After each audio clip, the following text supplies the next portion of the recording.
Good morning, class. My name is Elizabeth Reyes. I will be presenting today with my classmate Veronica Lugo. We are giving the chapter number 12, which is Management Support System. So let me go really quick a couple of the outcomes that we're going to be covering in today's presentation. Some of those outcomes are describe the phases of decision-making processes in a typical organization and the types of decisions that are made.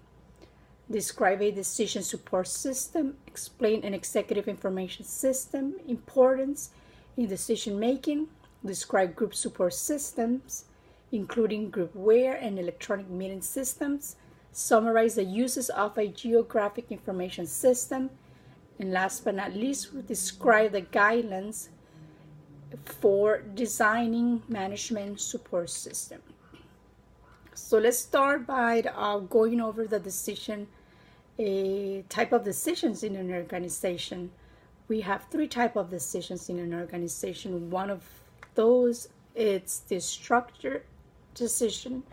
This is a decision in which procedures to follow when a decision is needed can be specified in advance.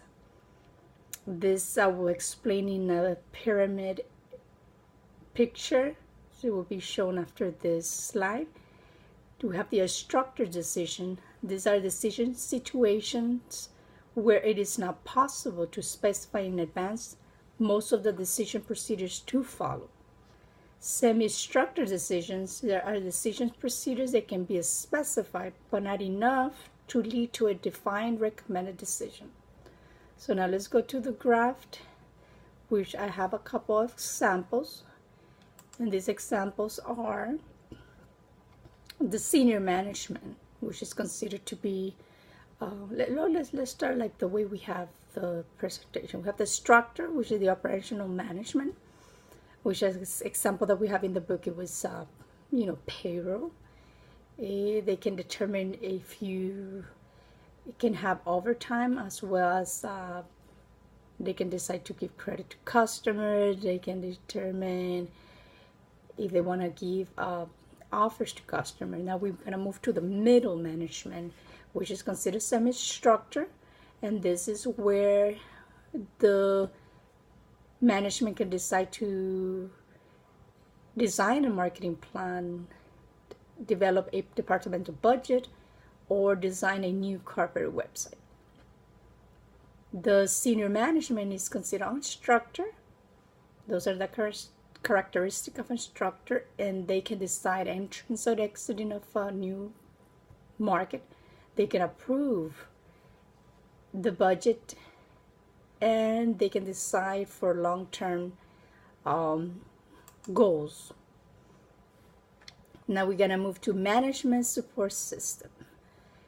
They create visibility, reinforces behavior changes, and ensures sustainability by providing a framework between people, processes, and systems.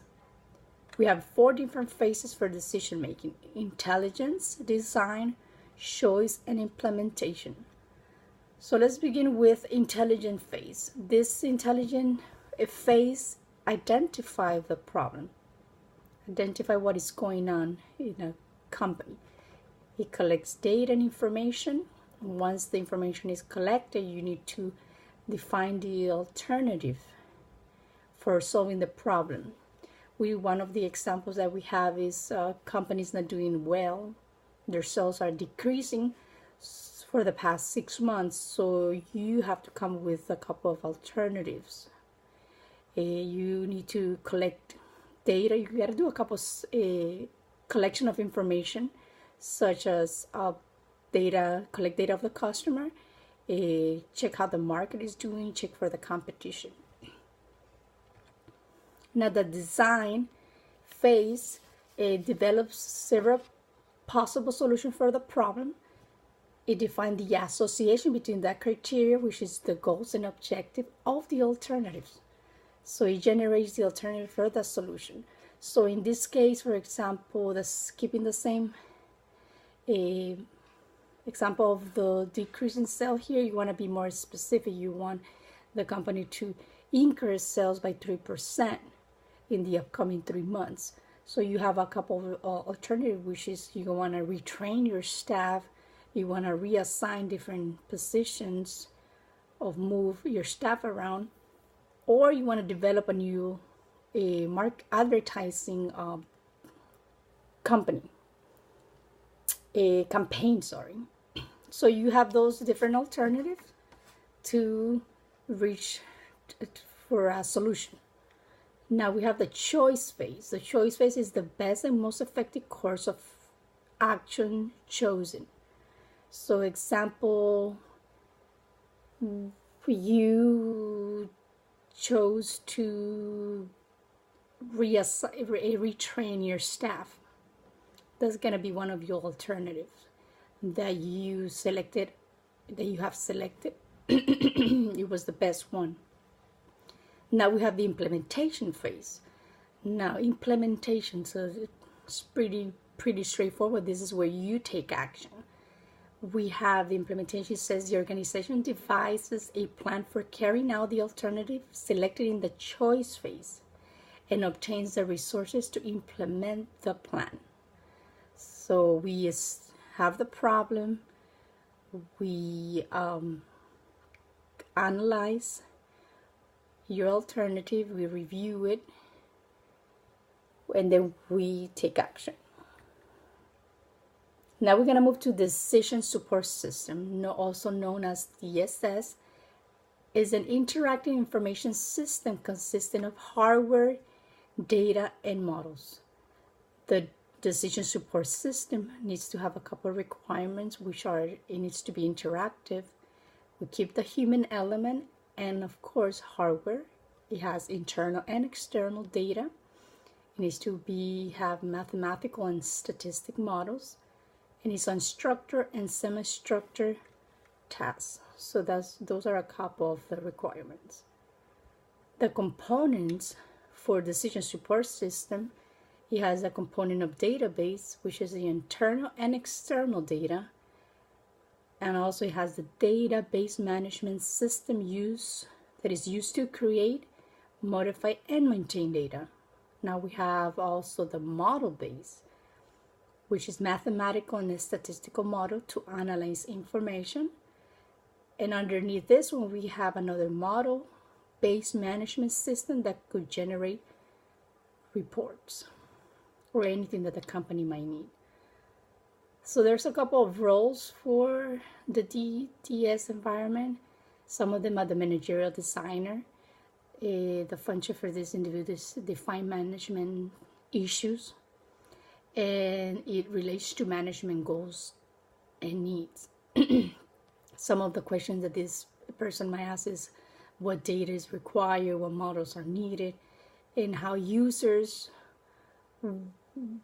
want to view these results. Now we have the technical designer who focuses on implementation of the DSS. And the questions that they ask is how should the data be stored, what type of files should we use, and what type of security measurements should be installed. And the last one is the model designer. This one has a liaison between the user and the designer. So this is more like it supplies information of what the model does and the assumptions, and it can also suggest the new applications for the DSS. Now, some of the features of the DSS is we have a feature of what-if analysis that it shows the effect of change.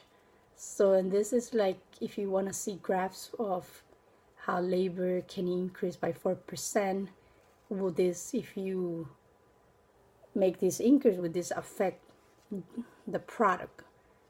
Now, the goal seeking, what has to be done to achieve a particular goal. So how much to charge for a product in order to generate a profit.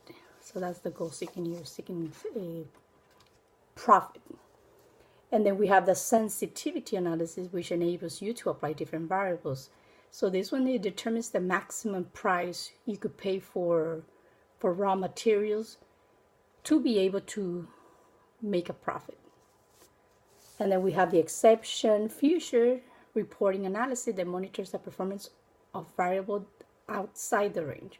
So this one pinpoints a region that generates the highest sale. So that's some of the features for these ESS. Now the last thing I'm going to be covering is the Executive Information System, known as EISS, are interactive information systems that gives executives easy access to internal and external data, including drill down features and digital dashboard.